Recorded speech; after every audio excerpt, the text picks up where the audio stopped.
Principal channel में आप सभी का स्वागत है। यदि आपको मेरे पढ़ाने का तरीका अच्छा लगा हो तो मेरे चैनल को सब्सक्राइब जरूर करें व आगे की पार्ट की नोटिफिकेशन पाने के लिए बेल आइकन को दबाएं। तो बच्चों, हम पढ़ रहे थे उदाहरण नंबर 4। उदाहरण नंबर 4 क्या कहता है? ABCD एक चतुर्भुज है जिसकी भुजाएं AB, BC, CD और DA पर क्रमशः PQ, R एवं S बिंदु इस प्रकार स्थित है कि ये चतुर्भुज के शीर्ष A व C के सापेक्ष इन्हें समत्रिभाजित करते हैं।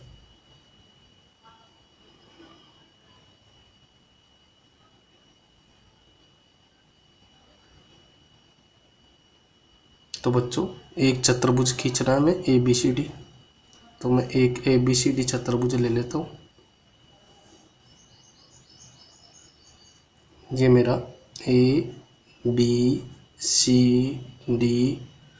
एक चतुर्भुज है जिसकी भुजा AB, BC, CD और DA पर क्रमशः बिंदु P, Q, R और S इस प्रकार स्थित है कि इन्हें समत्रिभाजित करते हैं। समत्रिभाजित का मतलब क्या होगा? किसी भुजा को 3 समान भागों में बांटने वाली रेखा। इसी प्रकार इसको भी 3 समान भागों में बांट देते हैं। इसी प्रकार इसको भी 3 समान भागों में बांटते हैं और इस प्रकार इसको भी 3 समान भागों में बांटते हैं। तो समत्रिभाजित यानी तीसरे हिस्से पे समत्रिभाजित यानी समान 3 हिस्सों में बांटने वाले बिंदु कौन कौन से?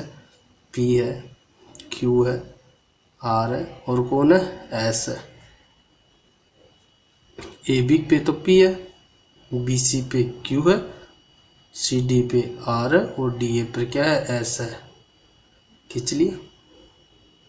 अब बोल रहा है A व C के सापेक्ष इन्हें समत्रिभाजित करते हैं। A व C के सापेक्ष इन्हें समत्रिभाजित करते हैं। इस A व C के सापेक्ष इन्हें समत्रिभाजित करते हैं। तो सिद्ध कीजिए PQRS एक समांतर चतुर्भुज है। तो हमें सिद्ध करना है कि ये PQRS को जब मिला दे तो ये चतुर्भुज बनता है, वो एक समांतर चतुर्भुज है।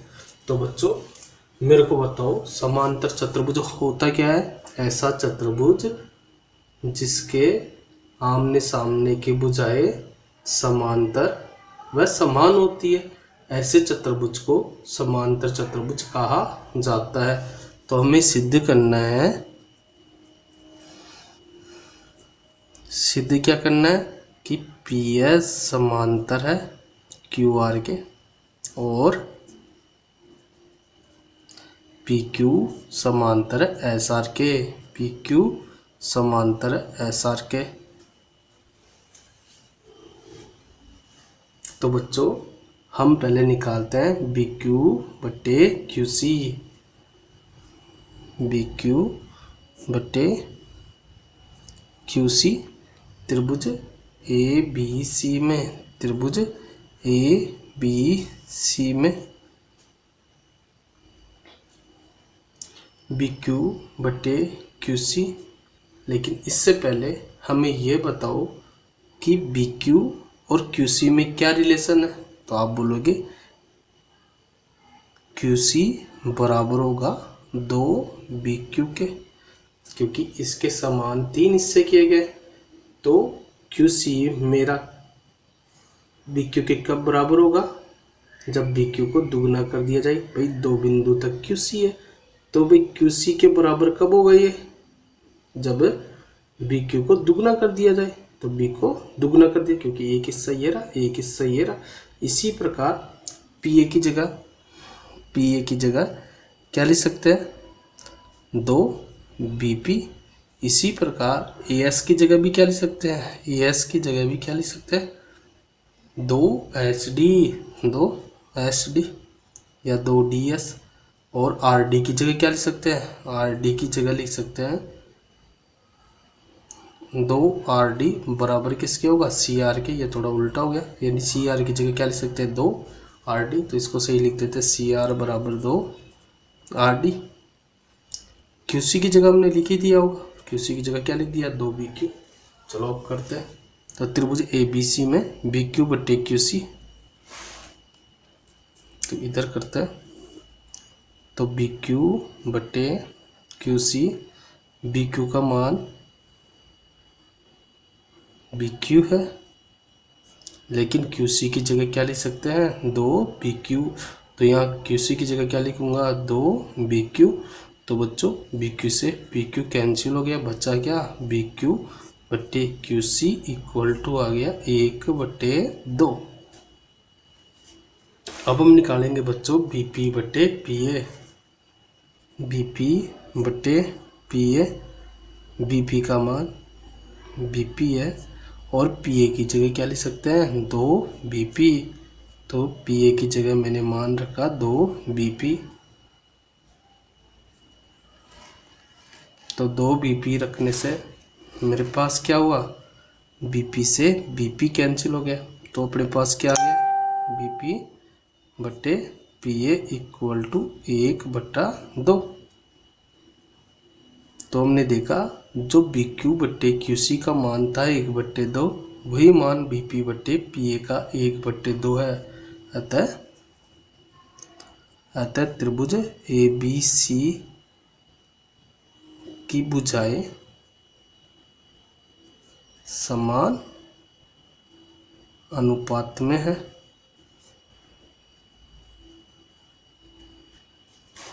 क्या, BQ बटे QC इक्वल टू है BP बटे PA, कितना मान है, 1/2। और हम जानते हैं थेल्स प्रमेय के विलोम से कि यदि भुजाएं समान अनुपात में हो, किसी त्रिभुज की भुजाएं समान अनुपात में हो, तो उनको मिलाने वाली रेखा तीसरी रेखा के समांतर होती है। अतः थेल्स प्रमेय के विलोम से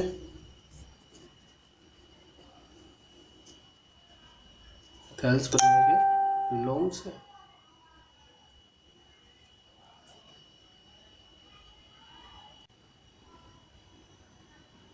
थेल्स प्रमेय के विलोम से क्या होगा कि ये रेखा, कौन सी रेखा, कि भाई ये PQ किसके समांतर होगी, AC के, क्योंकि त्रिभुज ABC ये लिया था जिसके अंदर BP और PA का अनुपात जो था वही अनुपात BQ बट्टे QC का आया, कितना आया, 1/2।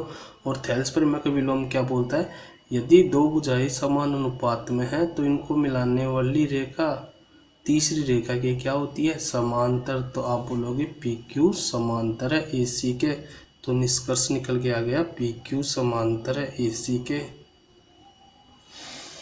अब इसी प्रकार हम त्रिभुज लेंगे ADC। इसी प्रकार त्रिभुज ADC में, इसी प्रकार त्रिभुज ADC में क्या निकालेंगे, त्रिभुज ADC में निकालेंगे DS बट्टे SA और DR बट्टे RC। इसे समान अनुपात में लेंगे और सेम वही प्रोसेस करेंगे जो त्रिभुज ABC के साथ किया था। तो इसी प्रकार त्रिभुज ADC में DS बट्टे SA, DS बट्टे SA,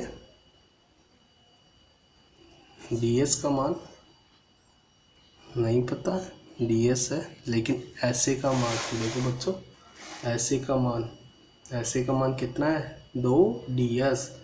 तो यहाँ लिखेंगे ऐसे की जगह या AS या ऐसे, एक ही बात है, 2DS। DS से DS कैंसिल, तो हमारे पास आ गया 1/2। क्या आ गया, 1/2।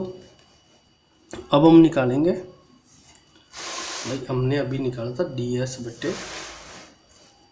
बट्टे ऐसे, अब निकालेंगे हम DR बट्टे RC। तो बच्चों DR बट्टे RC इक्वल टू DR बट्टे RC, DR का मान DR है, लेकिन RC का मान बच्चों, RC का मान जो हमने CR या RC की बात है, कितना है, 2RD के, तो यहाँ 2RD लिख दूंगा। DR बोलो या RD, इसमें कोई दिक्कत नहीं है। तो बच्चों मैंने RC का मान 2RD रख दिया, तो RD से RD कैंसिल, तो DR बट्टे RC का मान कितना आ गया, 1/2। तो त्रिभुज इसी प्रकार त्रिभुज ADC में मुझे ये बताओ कि भाई इस त्रिभुज के अंदर इस भुजा का अनुपात भी 1/2 है और इस भुजा का अनुपात भी 1/2 है। तो इसका मतलब क्या हो गया, ये भुजाएं समान अनुपात में। और थेल्स प्रमेय का विलोम क्या बोलता है, थेल्स प्रमेय का विलोम कहता है कि यदि भुजाएं समान अनुपात में है तो इनको मिलाने वाली रेखा तीसरी रेखा के समांतर होगी। तो DR/RC और DS/SA का अनुपात समान था, इसलिए RS समांतर होगी AC के। कहता है थेल्स प्रमेय के विलोम से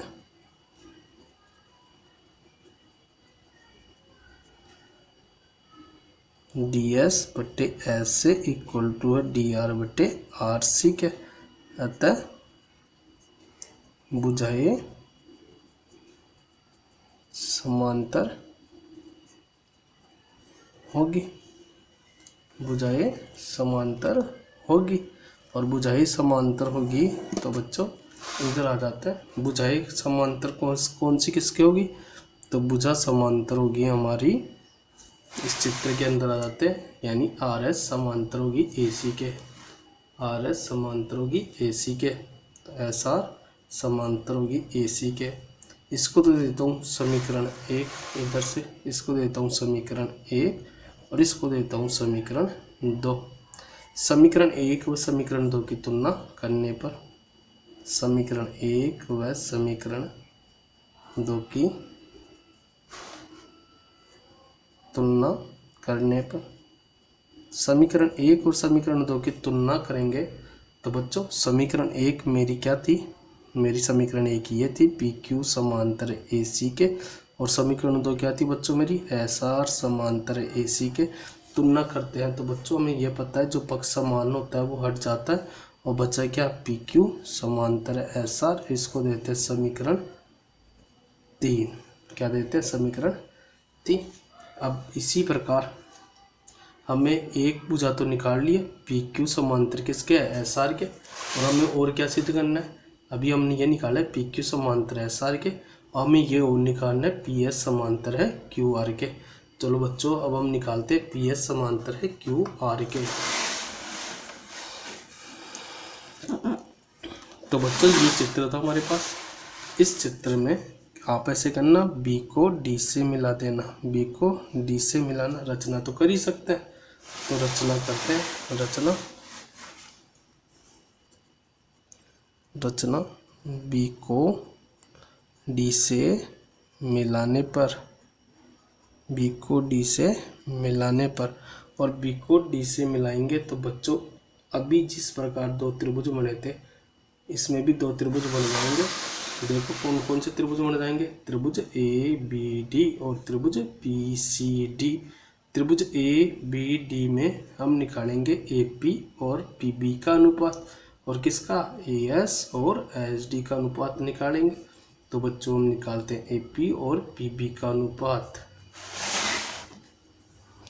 त्रिभुज ABD में, त्रिभुज ABD में, त्रिभुज ABD में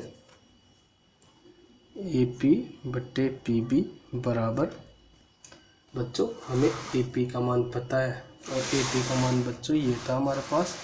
AP का मान क्या था, देखो यहाँ से PA की जगह क्या लिख सकते हैं, 2BP। तो हम यहाँ AP का मान रखेंगे 2BP/PB। तो बच्चों देखो PB से PB कैंसिल, तो AP/PB इक्वल टू आ गया हमारे पास 2। अब हम निकालेंगे AP/PB, निकाल लिया। अब हम निकालेंगे क्या बच्चों, AS/SD, AS/SD। और AS का मान बच्चों हमारे पास था, AS का मान बच्चों हमारे पास था कितना, 2DS। तो बच्चों AS की जगह हम लिखेंगे 2DS/SD। तो बच्चों इससे काट देंगे तो AS, तो बच्चों ए एस बट्टे एच डी बराबर 2 और त्रिभुज ए बी डी में ए पी बट्टे पी पी बराबर ए एस बट्टे एच डी बराबर कितना आ गया 2। यानी त्रिभुज ए बी डी में बच्चों ये रहा त्रिभुज ए बी डी में ए पी बट्टे पी पी और ए एस बट्टे एच डी इन दोनों का अनुपात 2 आ गया। तो इसका मतलब ये भुजाएं समान अनुपात में है, ये दोनों भुजाएं समान अनुपात में, और इन दोनों भुजाओं को मिलाने वाले बिंदु तीसरी रेखा की क्या होगा समांतर। तो इसका मतलब पी एस समांतर होगा किसके बी डी के, अतः थेल्स प्रमेय के विलोम से, अतः थेल्स प्रमेय के विलोम से, थेल्स प्रमेय के विलोम से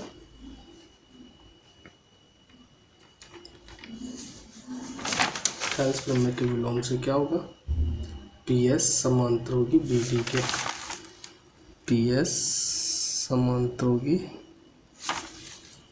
बी डी के। इसको देते समीकरण 4। इसी प्रकार हम देखेंगे नीचे भी एक त्रिभुज बन रहा है जिस त्रिभुज का नाम क्या है बी सी डी। त्रिभुज बी सी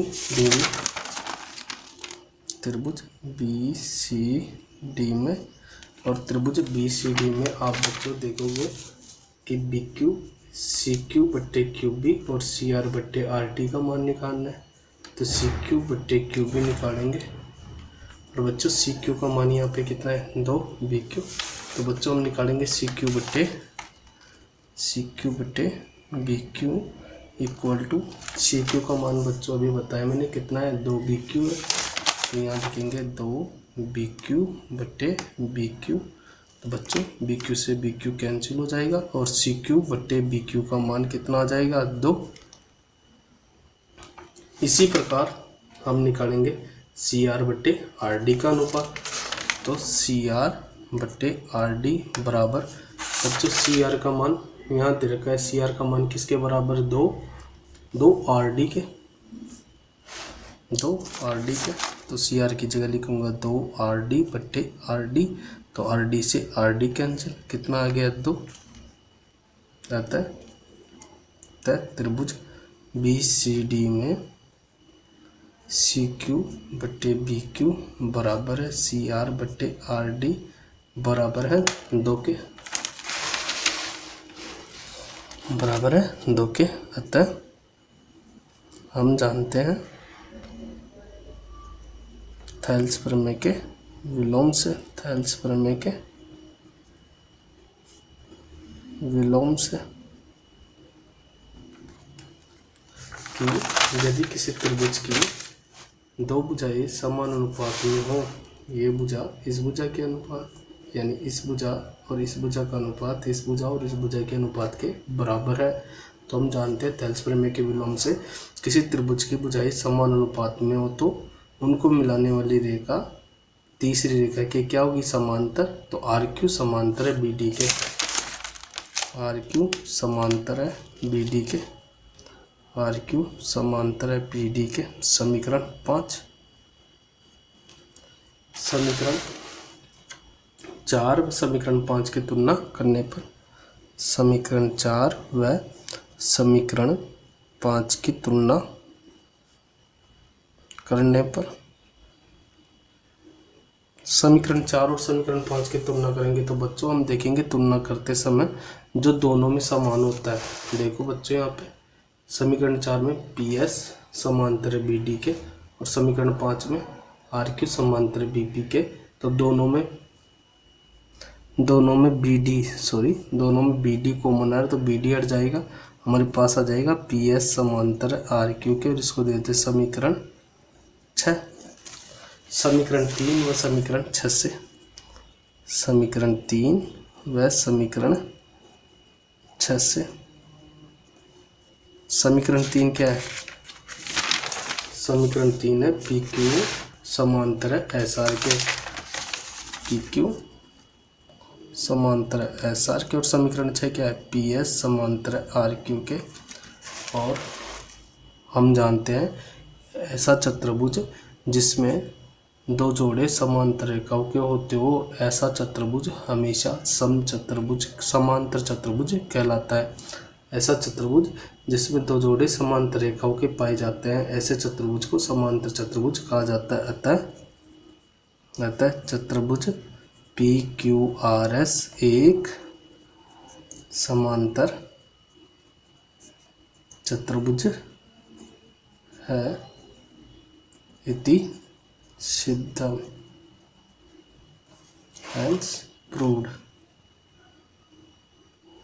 उदाहरण 5, एक चतुर्भुज ABCD के विकर्ण परस्पर बिंदुओं पर इस प्रकार प्रतिच्छेद करते हैं कि AO बट्टे BO बराबर CO बट्टे DO है, तो सिद्ध कीजिए कि ABCD एक समलंब चतुर्भुज है।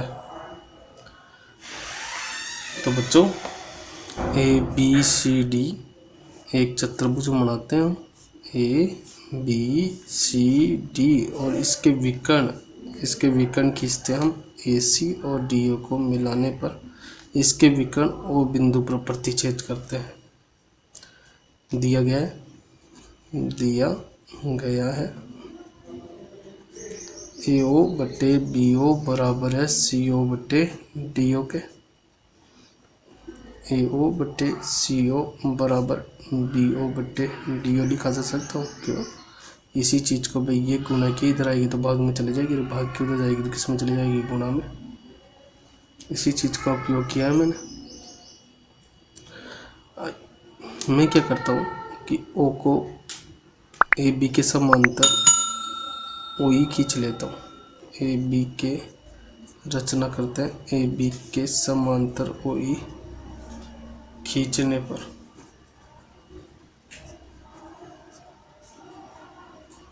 OE खींचेंगे तो हम देखेंगे त्रिभुज CAB में हम जानते हैं थेल्स प्रमेय से यदि ये रेखा इस रेखा के समांतर तो भुजाएं समान अनुपात में होगी, तो CO बट्टे OA बराबर होगी CE बट्टे EB के। इसको समीकरण 1 दे देते और इसको दे देते समीकरण 2। समीकरण 2 का व्युत्क्रम करने पर समीकरण 2 का व्युत्क्रम करने पर समीकरण 2 का व्युत्क्रम करेंगे तो OA बट्टे OC बराबर आ जाएगी EB बट्टे CE के, EB बट्टे CE की, क्योंकि ये भी तो उल्टा हुआ व्युत्क्रम का मतलब होता है अंश हर में जाना और हर अंश में आ जाना। तो OA नीचे का ऊपर चला जाएगा, इसी के बाद EB भी चला जाएगा, क्योंकि व्युत्क्रम एक पक्ष का नहीं दोनों पक्षों का साथ साथ होता है। गणित सबको पता है, लड्डू देना है तो सबको दो, नहीं तो किसी को भी मत दो। तो OA बट्टे OC और EB बट्टे CE आ गया। तो इसको देते समीकरण 3। समीकरण 1 व समीकरण 3 की तुलना करने पर समीकरण 1 व समीकरण 3 की तुलना करने पर समीकरण 1 व समीकरण 3 की तुलना करते हैं तो AO बट्टे CO यहाँ पे भी है और BO बट्टे DO यहाँ पे भी है, AO बट्टे CO यहाँ पे भी है, EB बट्टे CE यहाँ पे भी है। तुलना करते समय जो दोनों में पक्ष समान होता है वो हट जाएगा, तो हमारे पास आ जाएगा BO बट्टे DO बराबर आ जाएगा EB बट्टे CE। चलो चित्र में देखते हैं BO बट्टे DO कहाँ है। तो BO बट्टे DO बराबर है EB बट्टे CE, यानी हम जानते हैं थेल्स प्रमेय के विलोम से हम जानते हैं थेल्स प्रमेय के विलोम से क्या जानते हैं थेल्स प्रमेय के विलोम से? हम जानते हैं थेल्स प्रमेय के विलोम से यदि भुजाएं समान अनुपात में है तो इनको मिलाने वाली रेखा तीसरी रेखा के समांतर होगी। तो OE समांतर होगी DC के। अतः इसको दे देता हूँ समीकरण 4। रचना व समीकरण 4 की तुलना करने पर रचना की थी हमने OE के समांतर AB खींचे थे और यहाँ OE समांतर DC है। दोनों में जो समान होगा वो हट जाएगा, जो दोनों में समान होगा वो हट जाएगा। तो OE से OE कैंसिल आ गया, तो क्या आ गया हमारे पास AB समांतर DC के। तो चित्र में चलो, AB समांतर DC है, अतः चतुर्भुज ABCD एक समलंब, अतः चतुर्भुज ABCD एक समलंब चतुर्भुज है। क्यों भी समलंब चतुर्भुज? क्योंकि हम जानते हैं ऐसा चतुर्भुज जिसके अंदर एक जोड़ा समांतर रेखाओं का पाया जाता है वह चतुर्भुज हमेशा समलंब चतुर्भुज कहलाता है। क्योंकि समलंब चतुर्भुज में एक जोड़ा पाया जाता है, समांतर चतुर्भुज में दो जोड़े समांतर रेखाओं के पाए जाते हैं। तो बच्चों हमने AB को DC के समांतर सिद्ध कर दिया, यानी AB को DC के समांतर सिद्ध कर दिया। तो इसका मतलब ये हो गया कि भाई ये AB DC के समांतर रेखा है और जिस चतुर्भुज के अंदर एक जोड़ा समांतर रेखाओं को पाया जाता है उस चतुर्भुज को हमेशा समलंब चतुर्भुज कहा जाता है। उससे पहले वाले क्वेश्चन के अंदर हमने किया था, वहाँ दो जोड़े सिद्ध किए थे, इसलिए उस चतुर्भुज को समांतर चतुर्भुज कहा था। और यहाँ हमने AB समांतर DC निकाला, तो इसका मतलब है कि त्रिभुज ABCD एक समलंब चतुर्भुज। यदि आपको मेरा पढ़ाने का तरीका अच्छा लगा हो तो प्लीज़ मेरे चैनल को लाइक, सब्सक्राइब व शेयर ज़रूर कीजिए। अच्छा लगा हो तो कमेंट के अंदर ज़रूर बताएं, कुछ कमी हो वो भी बताएं। Thanks for watching.